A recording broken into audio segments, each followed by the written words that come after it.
All right, great. Well, I think we'll get started. Obviously, some more folks might trickle in. Just want to say thank you to everyone here today. Thank you everyone watching recorded. And thank you to our tremendous panelists for being here today and providing your commentary on these super important topics today. So I'll just do a quick introduction and then kick it over to Margaret to lead from there. But I just want to set a little preamble of kind of what this AOM Scholars On program is. This is our 14th panel since beginning in 2022. You can see all past panels on the AOM YouTube on AOM.org. These panels were created to help AOM inform the world's most pressing topics and news cycles in a quick, insight-based, action-oriented fashion. So what is today's panel? Today's title is titled AOM Scholars On How to Win at Work Using Technology for Productivity and Innovation. This connects with the annual theme, which is Innovating for the Future. And this panel will aim to answer questions on how organizations and managers can create policies that strike a balance between harnessing this technology while also spurring innovation. For attendees, we welcome Q&A in the last 10-15 minutes. And for media, if you'd like to cover this or interview the panelists, please contact press@aom.org. All right, without further ado, kick it over to Margaret from RMIT University. Thank you so much. Good morning, everybody, all the way from Australia. So, given it's Sunday morning, and no doubt you were enjoying the delights of Chicago last night, I have a little question. When was the genesis of artificial intelligence? What year? Or what century or what period? 1969. Okay, 1969, all right, you're getting a pass at the moment, but you can do better, sir. Well, I'm from Canada, Quebec, so in Montreal I was at the PhD level and I did my first neural network programming in 1996. Okay, you're a fail because you're a bit behind the time, so you're going to get the golden prize. In actual fact, the neologism artificial intelligence, first created 68 years ago by John McCarthy at the Dartmouth College Convention in the UK. However, let's take a time walk right back in time, and interestingly, robots began in antiquity. There were myths of artificial beings endowed with intelligence or consciousness, and that thought just blows me away. So the ancient Greeks had mechanical golden maidens. Now, as a female, I don't think much has changed since that time. However, in 1495, Leonardo da Vinci had his mechanical knight in armour. In 1900, we're all familiar with the Wizard of Oz, we had the Tin Man. So this development of these other beings being able to replicate humans, you know, it's pretty extraordinary. And then, of course, we had Mary Shelley's Frankenstein that we're familiar with. Now, Dartmouth really captured the imagination and it led to a lot of research funding and innovation, but they weren't able to quite get the traction that they were looking for. So disillusionment set in with these trivial toys, as they were called, because AI at that point failed to fulfill the dream of human-level intelligence that they were all looking for. And so it set in the AI winter of discontent to plagiarise Shakespeare. And they didn't make their glorious summer until the 21st century when investment in AI really boomed. And so that leads us to today, to the realisation that this mid-20th century ideal could potentially pose serious risks to humanity. And in November last year, we had the first global AI safety summit in Bletchley Park, and we all know the importance of that particular facility, and it was the first call for international cooperation to manage AI's challenges and risks. And so now, with this AOM Scholars On Summit, this morning we too are going to address the dramatic technology, the shifts and workplace complexities that are confronting us all through innovation, policy and purpose. So our esteemed panel, that I'll get to introduce themselves in a minute, are going to offer their research-driven insights on how we can strike this balance between regulating the use of AI that has so much potential in the emerging AI technologies, And also, how do we incentivise innovation that aligns with responsible, purpose-oriented growth? But first of all, I'd like to sincere thanks to Michael, who's been actually all the, the little data bytes back there in the AI machine getting us all organised today. Thank you for joining us. We're in for a really great session. We're going to have a discussion for about 40 minutes, then we're going to open up to Q&A. So please join me in welcoming our distinguished panel. You can see their universities there, but we have Matt Bean, we have Hila Lifshitz, and Leon Priati. So Matt, I'll start with you. Please introduce yourself. Pleasure to, and happy to be here, and good to see you all, and good to see you all out in asynchronous or synchronous digital land. Matt Bean, I'm an assistant professor at UC Santa Barbara. Got my PhD at the Sloan School of Management in the IT program there. All of my empirical research, is on, and has been since about 2011, the introduction of robots and increasingly robots times AI, and now only AI, in how we do work and the implications of that for how we build skill at work and workforce readiness. I have a book that just came out in June called The Skill Code. Quick commercial for that. It's a must read. I will speak no further of it unless pressed on the panel, but that sums up that 12 years worth of research on that topic. Thanks, Matt. Over to you, Hila. Hi, I'm Hila. As you can see, I'm a fan of Matt's work and recent book. I do research also for many years on innovation processes and new knowledge creation processes and how we have new technologies that are changing them. So if you think about how the web, has completely changed the way we do knowledge production, specifically for technology and science. And now with AI, it's obvious some people compare it to the Industrial Revolution. So I love to think about it on that high level, but also to actually look at how people work, what are their perspective about it, how does it change the innovation process and the outcome. And I do research on AI in two different contexts. One is innovation and creativity, and the other one is healthcare and critical decisions. And finally, Leon, thank you. Hi everyone, I'm Leon Prieto. I'm a professor of management and assistant dean at Clayton State University, very near to Atlanta, Georgia. And I'm probably the only management historian here on this panel, so I tend to look at things from a historical lens. I'm also the chair of the Management History Division. And I wrote a recent paper in Dialogue magazine that's from Duke University. It's called Harnessing AI for Cooperative Advantage, with some consultants from Capgemini. So we kind of took a historical outlook and examined how can we truly harness AI from a cooperative lens that integrates all stakeholders, So I'm happy to be here and I'm looking forward to the conversation. Thanks, Leon. And look, I'm going to start the conversation with you first. So the theme of this conference, the 84th annual meeting, is Innovating for the Future. In your mind, what's the rapid pace of technology adoption and innovation? Do you really think it's the biggest workplace trend today? The word trend, I'm not sure if it's a trend because I really think this is the norm. This is a normative today. So I know in management we tend to like a lot of fads, but generative AI, emerging technologies, it is the issue of the day, definitely. Not so much a trend, but it is here to stay. And I'm really happy that a lot of our scholars within the academy are tackling this issue head on, right? So I read a recent article in AMLE called Morality in the Age of Artificially Intelligent Algorithms. And that article, it made a point that we got to be very careful about outsourcing human judgment, right? And a lot of times, a lot of managers, they see AI as this quick fix to, solve problems and foster productivity, engender profits.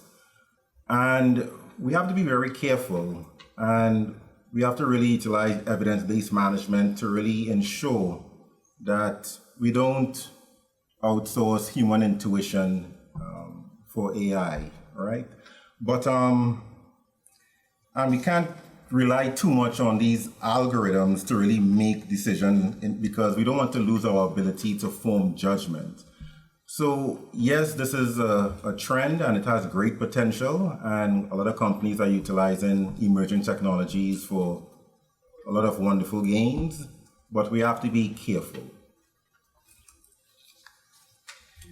I'm happy to jump in. I think it's very relevant to what I'm seeing in the field. So first of all, I forgot to say that I'm in Warwick University, and we have this artificial intelligence innovation network when we work between academics and practitioners, and we have different, it just started last year, and we had different symposiums and kind of sessions on different topics. And it was fascinating to see how different they are, right? If you think about AI in healthcare versus AI in tech and in sustainability. And I want to relate to what you said about judgment. So in healthcare, for instance, it is very clear that the human judgment and the domain experts' judgment is critical. But on the other hand, we have AI being suggested to replace a lot of domain experts, even when it comes to critical decisions such as medical diagnosis of cancer and things like that. And I have research done on that I'm happy to share. One of the things that we've seen that today, with predictive AI, experts have the ability to control the use of it or not to a certain degree. Okay, so if you think about it, most physicians, they can choose in their diagnosis. It's still today the process that they write the final diagnosis, right?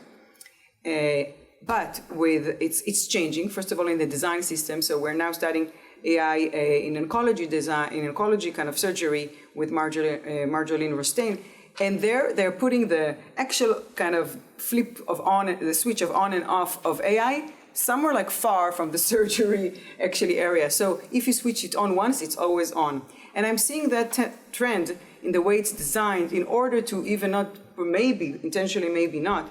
But then it becomes much harder to remember even to use your judgment, because this always comes so much faster than the way we think. So the speed of AI, and we talked about the speed, is mesmerizing, right? Mm-hmm. And now with Gen AI, it's even faster. So with Gen AI, the issue is that we have, even faster feedback, right? We just start thinking about the question, we get answers. So it puts us in this solutionism mode that is even risking the ability for us and the desire for us and the motivation for us to activate our judgment. So this I have in a different study in the consulting area, and I actually have people telling me exactly what you said and saying, I'm feeling I'm losing kind of my own judgment. I don't want to outsource my creative thinking part. I'm okay with outsourcing maybe some of the writing, writing emails and things like that. So people are thinking about what do they want to outsource from themselves, what do they want to keep and not. So I really can relate to what you said. Yeah, Matt, what are your thoughts on that? So to your first question, I think I don't know about trend. I don't know. The term I would say is, this is generative AI is unambiguously the general purpose technology of this generation. So we had the internet, we had the DC motor and electricity, we had telephony, rail, fire. They come along once in a while, and when they do, the first studies are very clear on this, and this, thankfully, we have history, a wonderful history on this. The first 10 to 40 years of the arrival of a general purpose technology are filled with mostly waste, harm, confusion, experimentation, destruction, and isolated success, because it's generally unrefined in the beginning. And so that's, of course, what we're seeing now. I think that's not controversial to say. The pace of it, I think, history is very, very useful corrective on this too. We often say, technology is changing everything so fast. And it turns out, in fact, it's very hard to substantiate those arguments empirically, that in fact things are changing faster. I do think this time the internet is the substrate through which this technology perpetuates. And so it's actually rather hard to, and by the way, everyone gets free and private access to this technology through devices like this. So it's hard, the burden's on the reader, I think, to establish that it's not faster than it was in the past. So I do think it has been going faster. And I would say, so all of that is useful to presume, and we are just behind in catching up on it. And the technology itself is changing rapidly too. It's not as if, there are people who have argued that it's mostly done. Gen AI is mostly baked, and we're just now going to adjust to it for the next 40 years, which would be a lot of adjustment. Organizations are notoriously slow to change, and in many cases that's a good thing. But I don't think the evidence I have available indicates to me that we've really not begun to see what's coming. Agentic AI is the thing that is now making the waves, i.e. AI that can plan and act over long periods of time. Those systems are now deployed in beta form. Go take a look at Devon online. You'll be stunned at the length of time and the complexity of decision-making and creative problem-solving that these systems can engage in, if you haven't checked that out. So I don't think we've seen anything yet, and so sure. Yeah, I mean, that's the, yes, we're in the middle of a big change. And Professor Christine Rivers of the University of Sussex might be known to you. And she has conceptualised this notion that we need awareness, intelligence, and Professor Eugene Sadler-Smith also raised that point in a workshop on Friday. And then Professor Joan Richardson from RMIT in Australia says, as well as this awareness intelligence, one of the tricks is always looking at what it's generating, but then being curious and saying, what's missing? What's missing? Now, we're experienced and we have the capacity to identify what's missing more so than what I'm seeing in a lot of my undergraduate students, for example, who are the next group of managers and key decision makers who were born into the digital revolution and don't have our depth of experience. So, Hila, on that note, I'm going, and you were talking about AI in the health sector, which is one of my areas of research too, or the health sector, I should say. How are we going to leverage AI, particularly to adapt to foster productivity and innovation, when we're giving a lot of the decision-making, or being quite prepared to give this decision-making over to a machine or a set of algorithms or something? So, Hila, I might start with you on that. With pleasure. So I think a year or 2 years ago, I thought the big question was, should we use it or not for innovation? And maybe we can keep a part of, the organization from not using it for a while or a little bit, or even have parallel, like one group doesn't use it, the other one does, and then they compare. That's impossible today. So I think one of the things that we are seeing is that it's a bottom-up kind of a technology adoption story. Managers are telling their employees, do not use it yet. We haven't done all the legal work, but no one listens. And people are using it, the professionals are using it, especially the junior professionals. So that's no longer the question. So I think the question is, how do we quickly experiment and learn how to use it and when to use it? So I think the two big things are, the how and the when. And I'm doing my research on that, and there's so much to research more on that. So on the how, I think, for instance, few examples of how we're using it. So I had the pleasure to work with this cross-disciplinary group of researchers on Boston Consulting Group Henderson Institute, and we did a huge, massive field experiment with them. So we had 758 consultants participate. If you're interested, some of the performance results of this study are already online. It's called the Jagged Frontier of AI.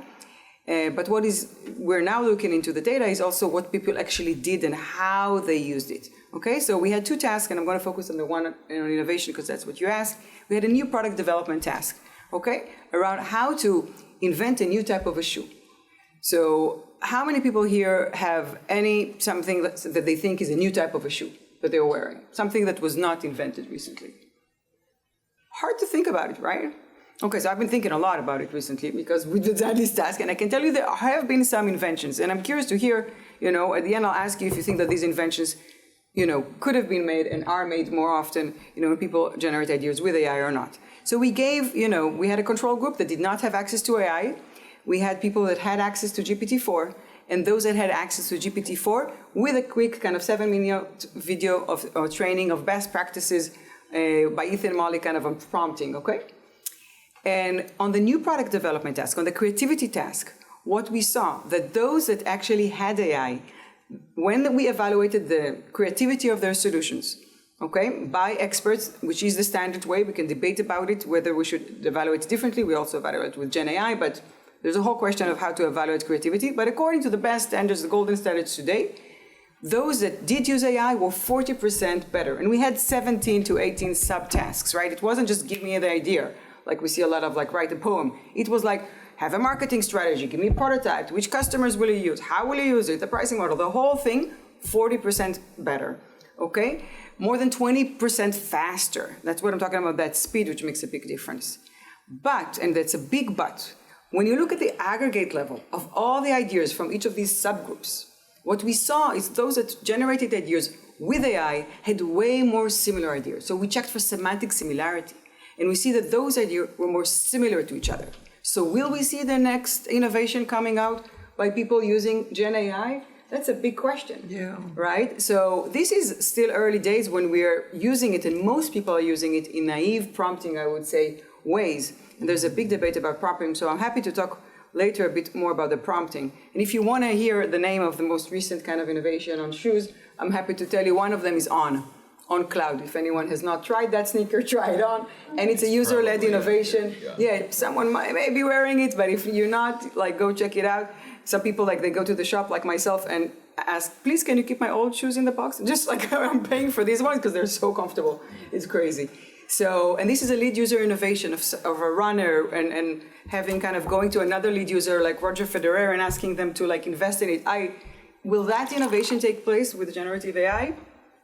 You know, I doubt it in the way it is today, but we have new expertise of how, that are being developed of how to use it, and then maybe it would. Yeah. And you know, this focus on productivity and innovation, that's what companies do. We try to see what we could get from generative AI and emerging technologies. But we also have to consider social sustainability and well-being. And there are some studies that show that this over-reliance on technology, it is leading to burnout. There was a recent study by, I want to say, the Upwork Institute, and they found that there's a large amount of employees who are experiencing burnout, stress, and they are not realizing workplace integration. There's no such thing as work-life balance. So that's why I use the term work-life integration, right? And so we have to be careful. We've got to put guardrails in place to ensure that there's not an over-reliance on the technology.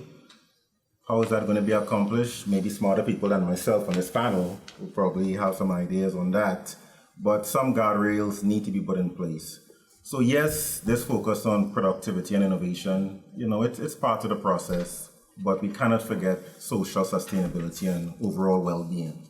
Yeah, Leon, I think that's a really important point about putting the guardrails on and what do they look like. So Matt, I'd love to hear your thoughts on, Leon's raised the issue of worker well-being. Hila has very nicely talked about the differences in creativity, productivity, etc.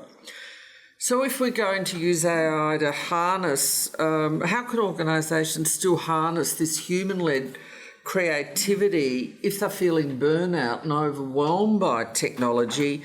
If we've got this ongoing disruption, the chase for big ideas, how can we, use this AI and technology innovation and harnessing human-led creativity if we've got all these social responsibility issues facing us? Right. I do think, by the way, that it's very useful to introduce really 3 interdependent criteria around the use of any technology. One is straight up productivity, like throughput times quality.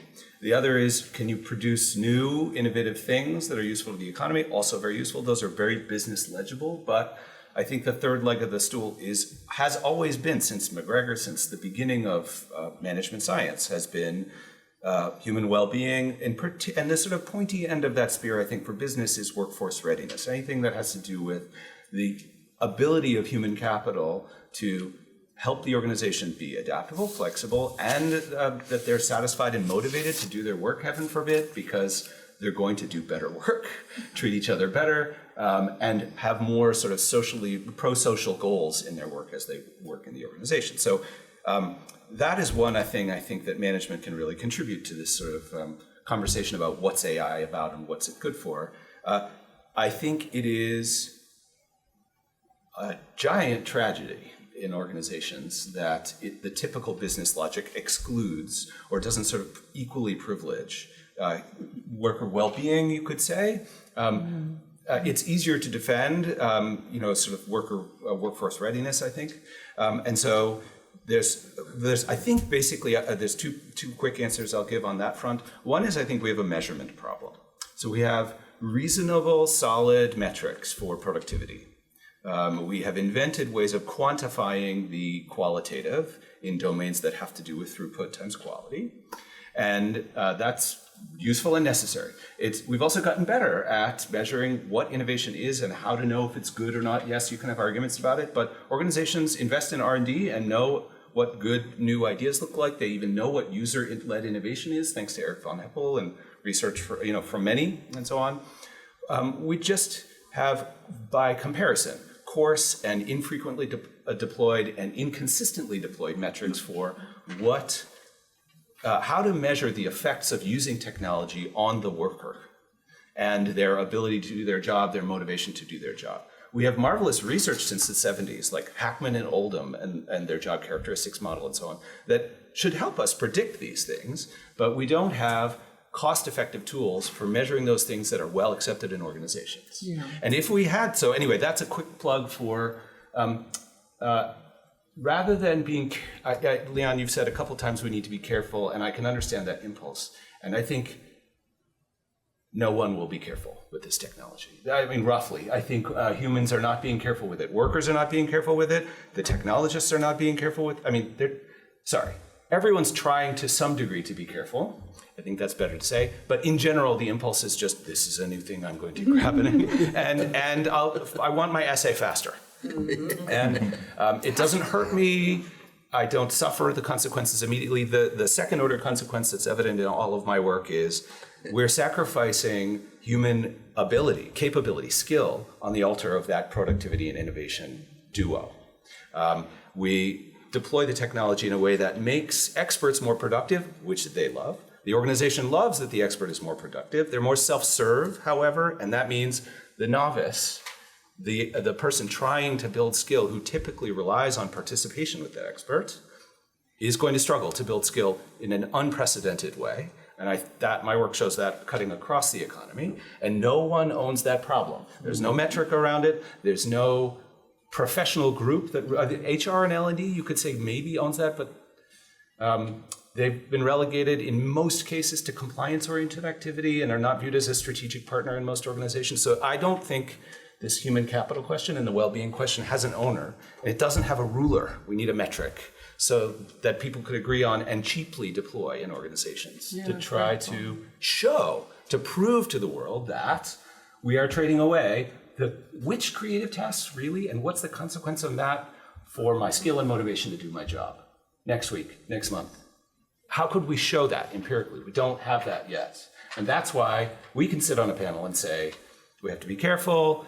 We know all these studies about workforce readiness, skill, capability, motivation, and for somebody who's looking at the bottom line, so to speak, they don't have something they can grab onto and say, fine, I hear you, I share your concern, and I can show that in a business legible way to my CFO. That's our problem, I think. Yeah. So Leon, do you have any more observations on that?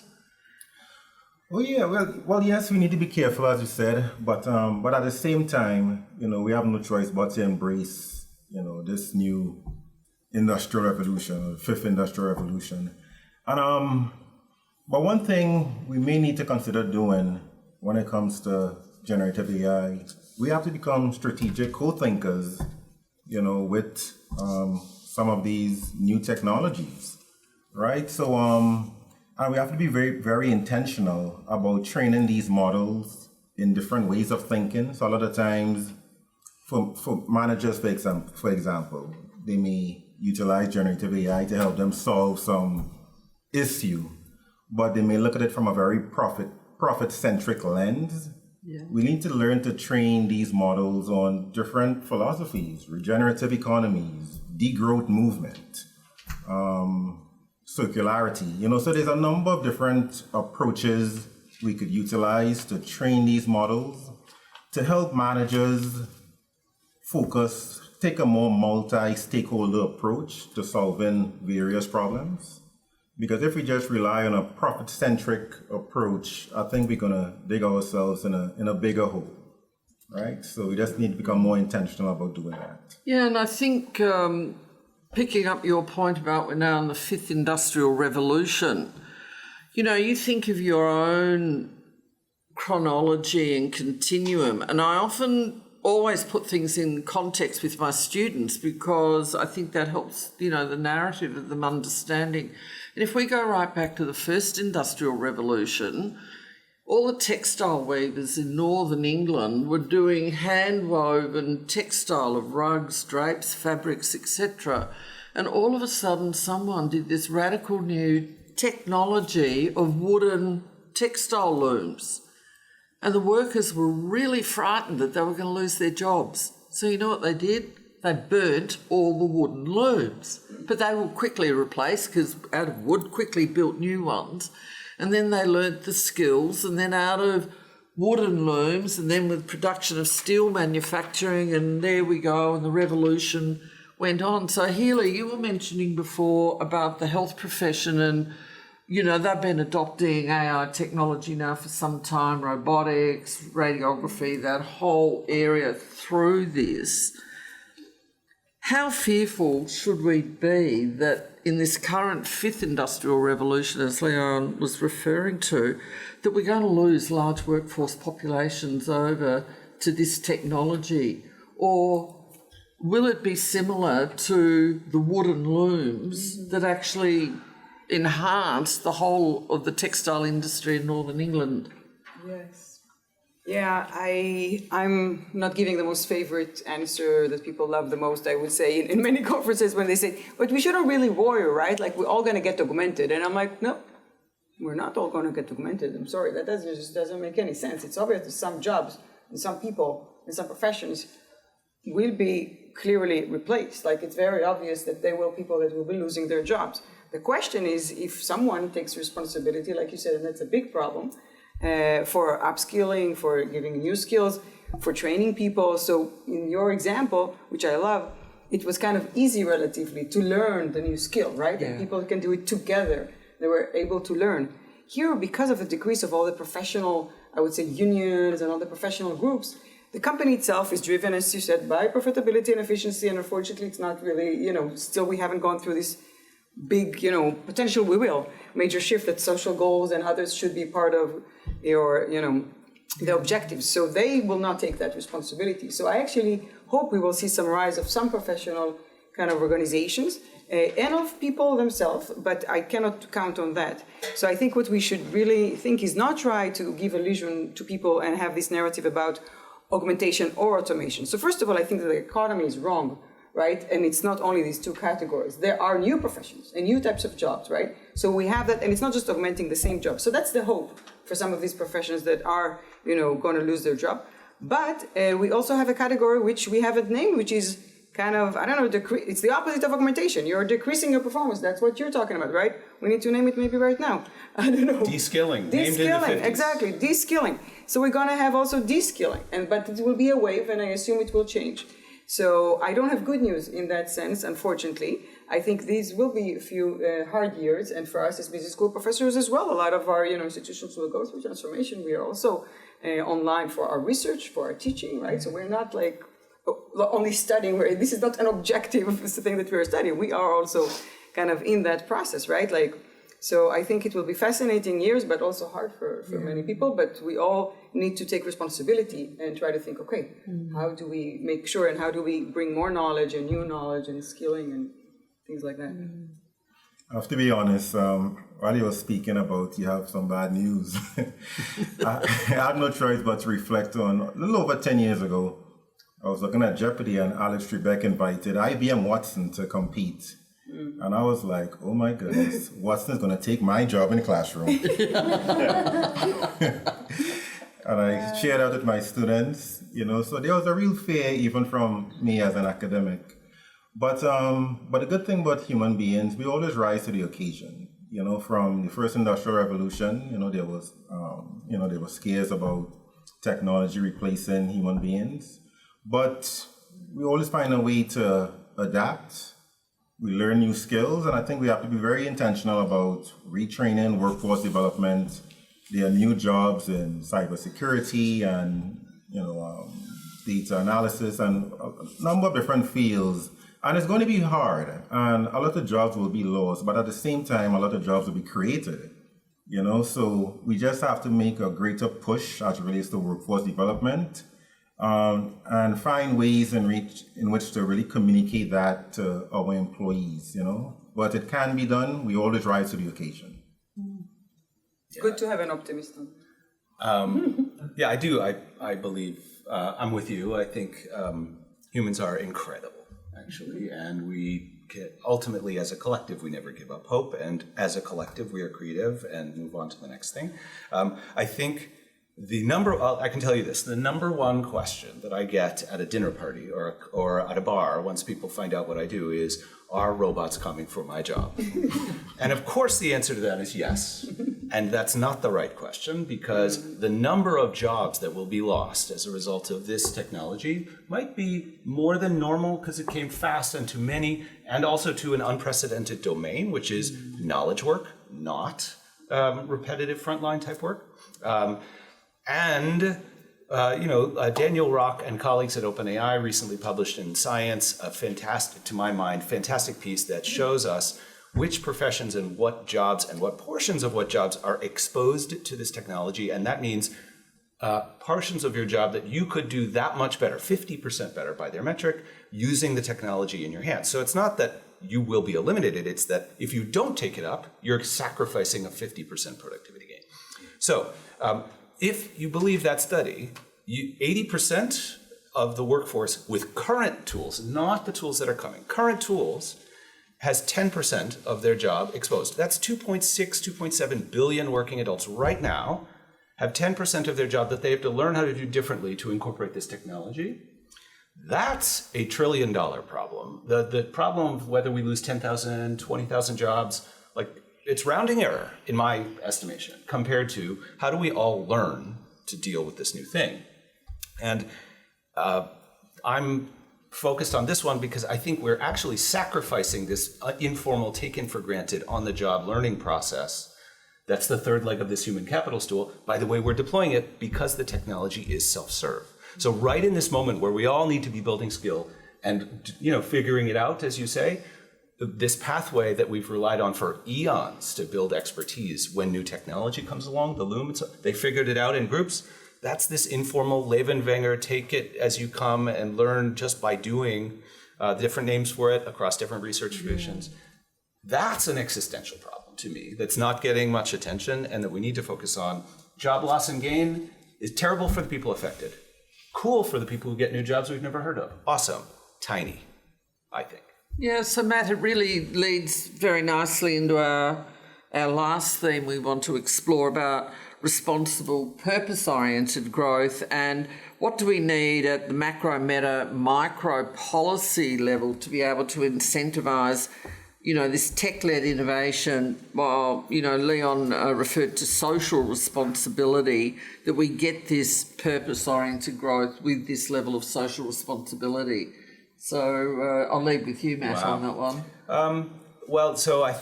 And in fact, do we need a policy? There will be policy. I think we can trust on that. And human society produces policy. So we can assume we shall produce some. And it will be net, hopefully positive. I think rules, policy, guidelines, explicit and formal rules in various forms around how to deal with this new technology need to occur on the governmental and societal level, in organizations. Like what are the rules for when and how we use it? There are plenty out there, like don't, thou shalt not. Is that the right rule? It actually probably is for many organizations. Like, wait, this is a mess. So anyway, I am not legal or governmental or society level policy experts. There are folks who specialize in that, and so I just won't comment there. On the organizational level, I think there are two policy-oriented decisions that could at least ensure a better against these dynamics. One is every manager who's making a buy decision about technology related to AI in their organization can simply ask the question to that vendor, what can you do to show me that using your thing will not only enhance productivity, but enhance the well-being of the workforce, or in particular, their skill? And most vendors will go, huh? And you say, fine, you can win or lose the business, but it will be because you showed me a credible path that just by using your thing, people are going to build their skill and build human connection with each other, heaven forbid. They can do that if they want the money. So I think that's a sort of a purchasing policy that I think would be very useful. Workers can do that for themselves. Technologists, by the way, have a huge and powerful role to change their, you could call it policy, you could call it branding, marketing, what have you. If they want to lead on this front, they could do that too, right? Yeah. So they could just say, we are now going to redesign the user interface and user experience with our technology such that by the end of every usage session, you are more likely to be nudged towards greater skill and better human connections than if you were without our technology. The first vendor that announces that is going to win in the marketplace like that. Yeah. I have a post on my Substack called Don't Let AI Dumb You Down. And part of it is instructions to a specific user on what they can do to protect their own skills so that they don't get homogenized and they don't lose their judgment and so on. But part of it is to do with what the technologists can do to just change the tech so that it's like a 401k. Just by using ChatGPT, you get nudged towards more skill. That is a tiny investment for any one of these technology firms and a huge brand win. So I'm kind of stunned it hasn't happened. Maybe they're listening and they can do something, but the first one that does will get a lot of attention. Yeah, Matt, I really love that guiding note, and that's one thing that I'll definitely be packing to take back to Australia is show me how it's going to enhance and develop my worker wellbeing. Leon, you referred to this before with social responsibility. Do you think it's possible that organisations and leaders at macro, meta, micro level are going to really care about worker wellbeing versus productivity? I mean, it's been the old management chestnut for decades. I think so. And at the macro level, we are seeing Denmark, they roll out a national AI strategy for their country. So every great nation runs on great policies and great institutions. So I think Denmark is putting things in place, and other nations as well are trying to be very purposeful about adopting these policies that could really engender not just profitability and innovation, but social sustainability, etc. So at a macro level, we are seeing some promising endeavors taking place. Good. So Hila, we'll now finish with, please give us, you can lead, and then Matt and Leon, what's one action that leaders should take to leverage technology to help drive productivity, innovation, but particularly worker wellbeing? One concluding thought on this before we open to Michael for reflection and questions. Yeah, and it builds upon what Matt said, so I'll be short on that. Consumption is power. Consumption is power, and we're consuming, it doesn't matter that it's free, everyone is saying, yeah, but it's free. Consumption is power. Organizations are consuming a lot of these technologies and giving their power away. And we have to remember we have this power. Yeah. We have this power to demand redesign, right? So as Matt was saying about the well-being, I will say about two things here. Quickly, just that you can demand to have more transparent AI. I've seen it in my own work, more explainable AI, interpretable AI, especially when it gets to critical decisions, and people just don't demand it. Mm-hmm. And it's a matter of demanding it and remember that they have the power. And the second thing is around creativity and innovation. In the same way that you're saying, there are ways to design AI today, and I have experiments even quickly showing that it's possible in a way that still retains and even enhances the creativity of your professionals. So we can do it. Thank but you, we need Leon. to remember we have it. Concluding thoughts. All right, I think we need to, adopt community-centered design as it relates to, emerging technology adoption in general. So we need to get input from all stakeholders, and I think that's important for us to really be thoughtful and intentional about creating a world that we want to live in, and I think a lot of employees will find that to be a very thoughtful gesture if their input is seen as valuable as we adopt technology for this fifth industrial revolution. Yeah. And Matt, to you before we then hand over to Michael. Well, we can hit it over to Michael. I already offered my couple points about what managers can do. I'm not changing that commercial. That was a perfect spot to kind of a call to action there. So great. Well, we want to take the next 10 to 15 minutes tops, just for the audience to pose questions and continue themes that were discussed here, or even new themes that weren't, but that are tangential or near these topics. So anyone want to kick us off with quick questions for the panel? That's it, we answered it all. That's right. No, I'm joking. You just started questions. Otherwise, we can close early. We got the final thoughts, so go ahead. You said we talked about policies. You talked about policies. Do you think that universities should be leaders in crafting their own policies and show the businesses how to do it? Or should we work together? Because universities are businesses at the end of the day. So who should be the leader on those things? I don't know about any of you, but yes, in theory, obviously. And it will never happen. I want to be proven wrong, and I hope by saying this that I piss someone off enough to go change.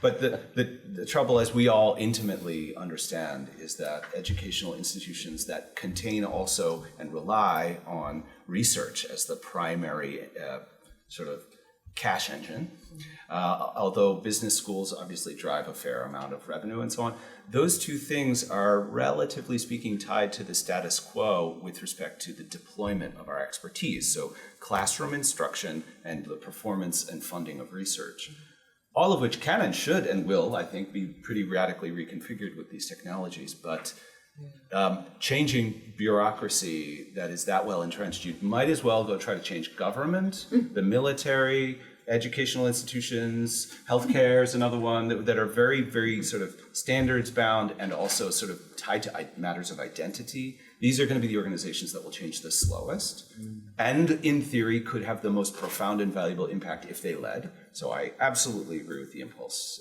Can I be an optimist on this one? Please and do. suggest, bring Outside some this light after I was a pessimist before? Okay, so open access.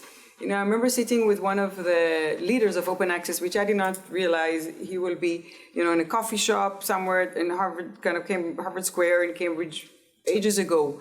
And it was a couple of people who started writing an open access basically license in different law schools and different places, and it started from universities. Yeah. And it became a thing, and it completely revolutionized the publication industry until today. And we have open access journals, we have open access, we have countries like the UK that you have to have your publication, for instance, in open access. So I fully agree with Matt, and I don't think institutions like universities and institutions will lead the change. But individuals and faculty members and researchers, and he was not even not necessarily a tenure track faculty member, right? But universities and academics are the right place to lead new policies that we have so many students and so many colleagues that can really diffuse fast, right? Like open access diffused fast between researchers without the publishers were against it, the big universities initially didn't know exactly what they mean, right? So imagine this kind of thought experiment. Let's just imagine that we will tell our students and our department heads and our deans, we want to tell all students just to use open source AI for 1 year. No touching, for all your assignments, for everything, you can use as much as you want, but please do not use GPT. Please use open source. Imagine if so many students around the world, and how can we boost something that might be working on better ethical, principles than what we have today? We have some power and we have some kind of ability, but I think it's just a matter of taking those initiatives. But I do believe in academics that can actually lead some of these, because corporations, we are not a business. We have a very different goal, and corporations do not have the incentive actually right now to do it. So we should say, oh, we're the one who are supposed to help. Okay, you just changed my mind. Sign me up. I'm in. Yeah, I agree to a certain degree. We have some influence, and some managers, they like evidence-based management, So the key is not to talk at people, but actually have meaningful dialogue, meaningful conversations. So we can invite some industry professionals for a panel like this, and we could have some spirited debates and conversations. And I think once that is done, I think we could actually create some type of positive change, But universities definitely do have influence, but we can't be too paternalistic. Yeah. I'll just say, I am personally much more risk tolerant and optimistic than I think most with respect to this technology. And so I have made it mandatory in very intensive ways for all of my classes, and all of my students are very disoriented by that because they're used to having it be forbidden. And it's very uncomfortable for them, and I think very helpful. We take a lot of extra time to debrief, like, okay, what is this technology built upon? Where does the data come from? But they also know how to code by the end, and they've been avoiding coding their whole life. And so I think you said something earlier I think is really critical to emphasize, even in education, but beyond. We're really using this technology in profoundly unimaginative ways right now. And that's also what happens every single time with a new general purpose technology. It comes along, it's not really suited for any particular purpose, but it's powerful. The internet, whoa. And so people just try, but the first thing they try is to just put it into a process they're familiar with in a way that sort of just replaces the thing over here, like with this, we went from the steam engine to the dynamo. People just took out the giant steam engine and put in a giant dynamo in factories. There are lovely studies on this. And that's the first natural, sociologically speaking, that's the first natural step towards figuring out that you put a small little dynamo on each machine. Then you can move machines around the factory floor and you can be more flexible in your production. That took 40 years. So in education, I think we have individually incredible power and discretion. There are really no rules to break. I've found, like, no one has come to punish me, and there are no lawsuits. There's nobody saying there's no budget problem. Knock on wood. Yeah, until I'm going to push as hard as I can, because students that leave without this exposure to what's possible, not to what is feasible, but what's possible, they're going to land in a job market that they're not prepared for, as far as I'm concerned. That's me personally, though, and I think it's healthy, right, and proper that many other people have a conservative approach to the technology and are forbidding it, and they're doing so in principled and reasoned ways. That's great. Students should be exposed to all of that, though, I think. That's not the policy question, though. That's like, how do you get a university to do that on a collective level?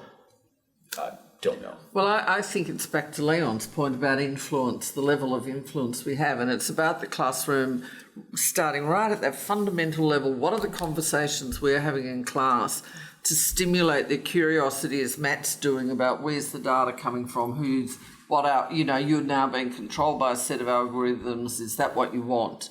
So we start at that fundamental level, build their curiosity, but particularly, as Joan and Christine and Eugene are saying, what's missing? What is your awareness, intelligence about all of this?